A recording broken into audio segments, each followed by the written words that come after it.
अस्सलाम वालेकुम नाजरीन। बेस्ट अमलियात 786 की जानब से आज मैं आपके लिए एक ऐसा मोहब्बत का अमल लेकर हाज़िर हुआ हूँ। एक ऐसा अमल जो साल भर में सिर्फ एक बार ही किया जा सकता है। जी हाँ, आप सब जानते हैं कि आगे रमज़ान शरीफ का महीना शुरू हो रहा है और सभी मुसलमानों को बड़ी बेचैनी से इस महीने का इंतज़ार रहता है। जब ये महीना शुरू होता है तो सभी मुसलमान खुशी से खुश आमदीद कहते हैं, इस महीने को वेलकम करते हैं और सभी मुसलमानों के लिए ये बहुत ही ज़्यादा खुशियों वाला महीना होता है। उनकी बख्शिश के लिए ये महीना होता है। इस महीने में ख़ासकर जो अमल किए जाते हैं या जो इस महीने में तावीज़ किए जाते हैं वो बहुत ज़्यादा तासीर रखते हैं, बहुत ज़्यादा ताकत रखते हैं, क्योंकि इस महीने में किया जाने वाला जो अमल होता है उसमें अल्लाह तबारक व तआला की रज़ा होती है, बहुत ज़्यादा उसमें ताकत होती है। वो बहुत ज़्यादा ताकत रखते हैं और उनका जो तोड़ होता है वो किसी के पास नहीं होता। एक महीना और भी है, वो है मुहर्रमुल हराम का, और उस महीने में भी जो अमल किए जाएं वो भी बहुत ज़्यादा ताकत रखते हैं। जैसे ही मेरे पास मुहर्रमुल हराम का कोई वजीफ़ा या तावीज़ कोई अमल आता है तो उस महीने के शुरू में मैं अपलोड ज़रूर करूँगा। तो नाज़रीन, आपको मैं जो रमज़ान शरीफ में किया जाने वाला अमल है, वजीफ़ा है, उसके बारे में मैं आपको आज बताऊँगा। लेकिन बताने से पहले आपसे गुजारिश है कि मेरे चैनल को सब्सक्राइब करें, बेल आइकन को प्रेस करें ताकि आने वाली नई वीडियोस का नोटिफिकेशन बर वक्त आप तक पहुंचता रहे। और वीडियो अच्छी लगे तो लाइक करें, शेयर करें और कमेंट करें। तो इस साले सवाब सदका जारिया के लिए इस वीडियो को शेयर करें। दोस्तों, इस अमल को करने की इजाज़त आम है, किसी को भी किसी बहन भाई को इजाज़त तलब करने की हरगिज़ ज़रूरत ना है। तो नाज़रीन, इस अमल को करना किस तरह है, सबसे पहले मैं आपको एक बात कहना चाहूँगा कि जो अमल बहुत आसान होते हैं, जिन्हें बहुत ही आसानी से और कम वक्त में किया जाए, वो मैं आपको पहले भी वीडियो में बता चुका हूँ कि वो अमल बहुत कम तासीर रखते हैं, उनकी ताकत बहुत कम होती है। और जो अमल वक्त ज़्यादा लेते हैं और जो करने में मुश्किल पेश आए, वो अमल बहुत ज़्यादा ताकत रखते हैं, चाहे वो काले इल्म के हों, काले जादू के हों, शैतानी हों, सिफली हों या फिर नूरी हों। तो जो अमल मुश्किल होता है, जो आपको मुश्किल लगे, जिसमें आपको मुश्किल पेश आए और वक्त लगे, वो अमल बहुत ज़्यादा ताकत रखते हैं। तो ठीक इसी तरह ये भी एक अमल है, इसमें आपको वक्त लगेगा और थोड़ी मुश्किल भी होगी। तो इंशाअल्लाह ताला अगर ये आप अमल कर लेते हैं तो ज़िंदगी भर में आपको दोबारा कोई ऐसा अमल नहीं करना पड़ेगा जिससे आप दोबारा अपनी मोहब्बत को बहाल कर सकें। तो ये अमल करने से हमेशा हमेशा के लिए आपकी मोहब्बत बहाल रहेगी। और इसका एक फ़ायदा और भी है कि मोहब्बत के साथ साथ अगर आप इस अमल से कोई और अपना मकसद पूरा करना चाहें तो पूरी ज़िंदगी के लिए आप वो मकसद भी पूरा कर सकते हैं। लेकिन याद रहे, इस अमल को करने वाला जो है वो सिर्फ़ एक ही दुआ कर सकता है। तो इस अमल को करने वाला जो है वो पहले ये सोच ले कि उसने ये अमल किस मकसद के लिए करना है। मकसद नेक होना चाहिए, जायज़ होना चाहिए और एक होना चाहिए, दिल में यकीन होना चाहिए और अल्लाह की रज़ा के लिए करना चाहिए। तो इजाज़त आम सिर्फ़ उन लोगों के लिए है जिनका मकसद नेक है, जिनके इरादे नेक हैं, जो जायज़ मोहब्बत के लिए, जायज़ काम के लिए करना चाहते हैं, सिर्फ उन्हीं लोगों को इसकी इजाज़त आम है। तो जो नाजायज़ करना चाहते हैं, हराम करना चाहते हैं, तो उनके लिए इजाज़त हरगिज़ ना है। तो मेरी गुजारिश है कि आप जायज़ اور اچھے کام کے لیے کریں، اس سے آپ کو بھی ثواب ملے گا اور مجھے بھی۔ تو ناظرین چلتے ہیں اپنے عمل کی جانب۔ تو ناظرین اس عمل کو کرنے کا طریقہ کار کچھ یوں ہے کہ رمضان شریف کا جب آپ کو چاند نظر آ جائے تو رمضان شریف کا چاند دیکھنے کے بعد چاند دیکھنے والی جو دعا ہے وہ مانگیں، دعا کریں، دعا جو ہے وہ پڑھیں۔ دعا پڑھنے کے بعد آپ اللہ سے دعا کریں کہ اے اللہ، میں اپنے فلاں مقصد کے لیے یا فلاں کام کے لیے یہ عمل کرنے لگا ہوں، اور میرے اس عمل میں اپنی رضا ڈال، اپنی رحمت شامل کر، اپنی برکت شامل کر، اور میں تیری رضا کے لیے اور تجھے خوش کرنے کے لیے اور نیک اور اچھے مقصد کے لیے عمل کرنے لگا ہوں، تو میری مدد فرما اور مجھے طاقت عطا فرما تاکہ میں یہ عمل کر سکوں۔ تو دعا کرنے کے بعد آپ نے پہلے روزے سے لے کر یعنی کہ یکم رمضان سے آخری رمضان تک، یعنی کہ جو پہلا رمضان کا جو پہلا روزہ ہوگا وہ آپ نے پہلا روزہ رکھنا ہے۔ پہلا روزہ رکھنے کے بعد آپ نے نماز فجر ادا کرنی ہے۔ نماز فجر ادا کر کے آپ نے اپنے مقصد کو تصور کرنا ہے، یا آپ کا جو بھی کام ہے اس کا تصور کرنا ہے اور دعا کرنی ہے، اور آپ نے مکمل 5 نمازیں ادا کرنی ہیں۔ یاد رہے آپ نے مکمل 5 نمازیں بجماعت ادا کرنی ہیں، پہلے روزے سے آخری روزے تک، یکم رمضان سے آخری رمضان تک آپ نے مکمل روزے رکھنے ہیں، باجماعت 5 وقت کی نماز ادا کرنی ہے، کوئی آپ نے نماز نہیں چھوڑنی، کوئی آپ نے روزہ نہیں چھوڑنا۔ ہاں اگر آپ کسی وجہ سے یا طبیعت زیادہ خراب ہونے کی وجہ سے، بہت ہی زیادہ خراب ہونے کی وجہ سے اگر آپ کی کوئی نماز رہ جاتی ہے، اور اگر آپ کا کوئی روزہ رہ جاتا ہے یا پھر سفر کی وجہ سے رہ جاتا ہے، نماز رہ جاتی ہے تو کوئی بات نہیں، لیکن روزہ رکھنا ضروری ہے۔ سفر میں بھی ہو تو روزہ رکھیں، اس میں کوتاہی کمی بیشی نہیں ہونی چاہیے۔ سفر میں آپ اگر نماز نہیں پڑھ پاتے تو اس میں کوئی دشواری نہیں ہے، اس میں کوئی مسئلہ نہیں ہے، کوئی مسائل نہیں ہے، لیکن روزہ رکھنا شرط ہے۔ ہاں اگر آپ کی طبیعت تھوڑی خراب ہے، یعنی کہ سر میں درد ہے یا جسم میں درد ہے یا ہلکا پھلکا آپ کو بخار ہے یا زکام ہے یا گلا خراب ہے، تو آپ اگر روزہ چھوڑ دیتے ہیں، نماز چھوڑ دیتے ہیں، تو اس صورت میں یہ عمل کامیاب نہیں ہوگا۔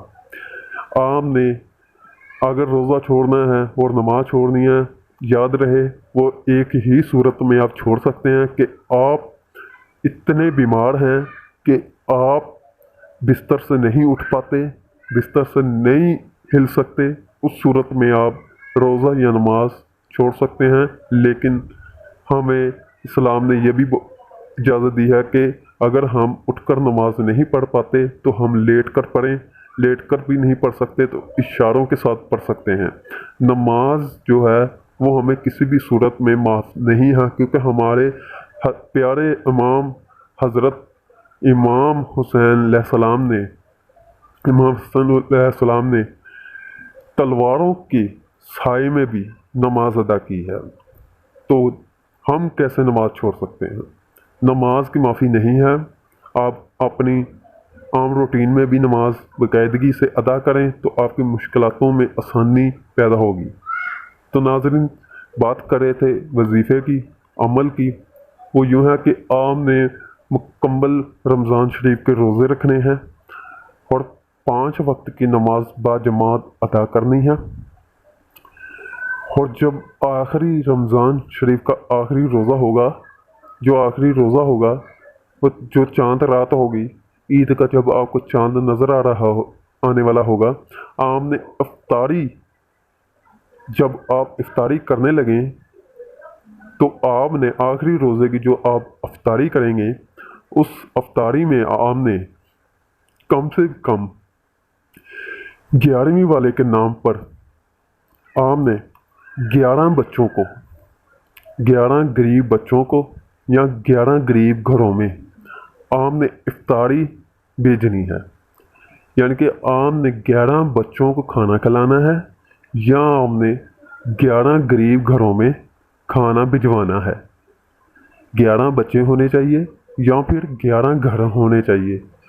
तो याद रहे, ये 11 उस सूरत में होने चाहिए जो हकदार हैं, न हक ना हो। हकदारों को आमने खाना खिलाना है, जिनका हक बनता है उनको आमने अल्लाह की रज़ा के लिए खाना खिलाना है। और दिल में तसव्वुर ये रखना है कि ऐ अल्लाह, तेरी रज़ा के लिए मैं ये नेक काम कर रहा हूँ और इसकी बदौलत मेरे मकसद को या मेरे काम को जो मैंने सोच रखा है या जो मेरे तसव्वुर में है उसे पूरा फरमा, उसे अपने रहमत से, अपनी बाबरकत से पूरा कर दे। तो आपने खुद इफ्तारी कर लेनी है। इफ्तारी करने के बाद आपने इशा की नमाज़ पढ़नी है और इशा की नमाज़ पढ़ने के बाद आपने जाने माज पर बैठ जाना है। इशा की नमाज़ पढ़ने के बाद आपने उसी जगह पर बैठ जाना है। आखिरी रमज़ान को अफ्तारी करने के बाद इशा की नमाज़ पढ़ें। इशा की नमाज़ पढ़ने के बाद आप अगर चाहें तो 10-15 मिनट के लिए, आधे घंटे के लिए आप कहीं आ जा सकते हैं, फिर तुर सकते हैं, कोई अपना ज़रूरी काम है तो कर सकते हैं। तो आधे घंटे के अंदर अंदर आप जो भी अपना काम है वो कंप्लीट करें, मुकम्मल करें। उसके बाद आपने कहीं भी खामोशी वाली जगह पर बैठ जाना है। अच्छी बात यह होगी कि अगर आप मस्जिद में चले जाएं तो बहुत अच्छी बात होगी, वरना आप अपने घर में, अपनी बैठक में, अपने कमरे में बैठकर पढ़ सकते हैं। पढ़ना क्या है कि आपने अव्वल व आखिर 11-11 मरतबा दरूद इब्राहिमी पढ़ना है। दरूद इब्राहिमी पढ़ने के बाद आपने 1,24,000 यानी कि 1,24,000 मरतबा आपने पहला कलमा विर्द करना है। 1,24,000 मरतबा आपने पहले कलमे का विर्द करना है और आखिर में आपने फिर 11 मरतबा दरूद इब्राहिमी पढ़ना है। ये अमल कंप्लीट करने के बाद आपने अव्वलो आखिर 3-3 मरतबा दरूद इब्राहिमी पढ़कर दुआ फातिहा करनी है। दुआ फातिहा करने के बाद आपने इसाले सवाब तमाम का तमाम जो है इसाले सवाब आपने प्यारे आका अन हज़रत मोहम्मद सल्लल्लाहु अलैहि वबारक वसल्लम को और कमो पेश 1,24,000 पैगम्बरों को आपने तमाम का तमाम इसाले सवाब हादियतन, तोहफ़तन, इज़्ज़तन, नजरानातन पेश करना है। और पेश करने के बाद आपने अपने तबारक व ताला से, अल्लाह ताला से आपने दुआ करनी है। अपने मकसद को तसव्वुर में लाकर दुआ करनी है। आपका जो भी मकसद है, आपका जो भी काम है, आपने तसव्वुर करते हुए अल्लाह ताला से दुआ करनी है और आपने रो कर, गिड़गिड़ा कर यूँ दुआ करनी है कि आप बेबस हैं, आपका यानी कि अल्लाह के सिवा कोई सहारा नहीं है। वैसे भी अल्लाह के सिवा किसी का कोई सहारा नहीं होता, लेकिन आपने दुआ में खासकर इस चीज़ को आपने याद रखना है कि आपने गिड़गिड़ा कर, रो कर कि आपकी आंखों से किसी तरह आंसू निकल आए। अपने दिल को दुनिया से हटकर, अपने दिल को दुनिया के ख्यालों से हटाकर खुद को दुनिया से अलग कर दें। दुनिया से हटकर आपने अल्लाह से दुआ करनी है, रो कर करनी है, गिड़गिड़ा कर करनी है और आपने अल्लाह को मनाना है। आपने अल्लाह ताला से अपने नेक मकसद के लिए या जो आपका काम है, जिस काम के लिए आपने यह अमल शुरू किया था और जो मकसद के लिए आपने यह अमल करना शुरू किया था, उस मकसद के लिए, उस काम के लिए आपने दुआ करनी है, अल्लाह तबारक व ताला से दुआ करनी है। तो इंशाअल्लाह ताला आप देखें कि रमज़ान शरीफ के आखिरी रोज़े में जब यह आपका मुकम्मल हो जाएगा, अमल मुकम्मल हो जाएगा, तो इंशाअल्लाह ताला आप खुद देखेंगे, इस अमल की तासीर को देखेंगे और इसकी ताकत को देखेंगे। इस अमल को करने के बाद آپ کو زندگی میں دوبارہ آپ کو کوئی اور عمل کرنے کی ضرورت پیش نہیں آئے گی۔ آپ یعنی کہ زندگی میں آپ کو دوبارہ جس کام کے لیے یا جس مقصد کے لیے آپ نے یہ عمل کیا تھا، دوبارہ آپ کو زندگی میں اس کام کے لیے، اس مقصد کے لیے آپ کو پوری زندگی میں دوبارہ کوئی کسی قسم کا آپ کو عمل نہیں کرنا پڑے گا، کوئی وظیفہ نہیں کرنا پڑے گا، کوئی تعویذ آپ کو نہیں لینا پڑے گا۔ یہ بہت ہی پاور رکھنے والا ایک آزمودہ عمل ہے۔ یہ انتہائی زبردست قسم کا ایک عمل ہے جس سے آپ کو انتہائی فائدہ ہوگا۔ تو یاد رہیں، مقصد نیک جائز ہونا چاہیے، اچھا ہونا چاہیے اور ایک ہونا چاہیے۔ یہ نہیں ہونا چاہیے کہ آپ کے دل میں مقصد دو ہوں، یعنی کہ محبت کا ہونا چاہیے اور کاروبار کا ہونا چاہیے، یہ ایسے نہیں چلے گا۔ مقصد ایک نیک اور جائز ہونا چاہیے۔ تو ناظرین، یہ عمل آپ کسی بھی طرح کے نیک اور جائز کام کے لیے آپ کر سکتے ہیں۔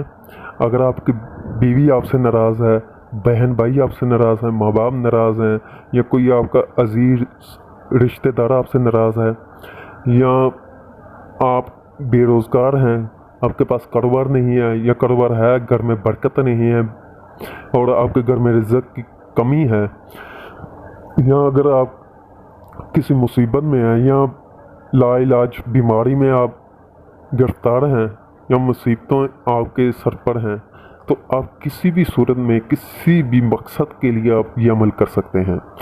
یاد رہے، ایک بندہ صرف ایک ہی مقصد اپنے تصور میں لا سکتا ہے۔ وہ آپ نے دیکھنا ہے آپ کون سا مقصد اپنے تصور میں لا سکتے ہیں۔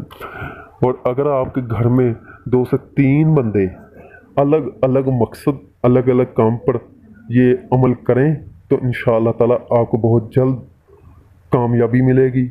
تو انشاءاللہ تعالیٰ آپ کا ہر وہ کام پورا ہوگا جس کے لیے آپ نے یہ عمل کیا ہے۔ تو ناظرین، آج کا جو عمل تھا، اس عمل کو آپ بتائے گئے طریقے کے ساتھ اسی طرح کریں تو انشاءاللہ تعالیٰ آپ کو بہت جلد اس میں جو طاقت ہے یا اس کی جو تاثیر ہے، آپ کو عمل مکمل ہونے سے پہلے اس کی طاقت اور اس کی تاثیر آپ کو نظر آنا شروع ہو جائے گی۔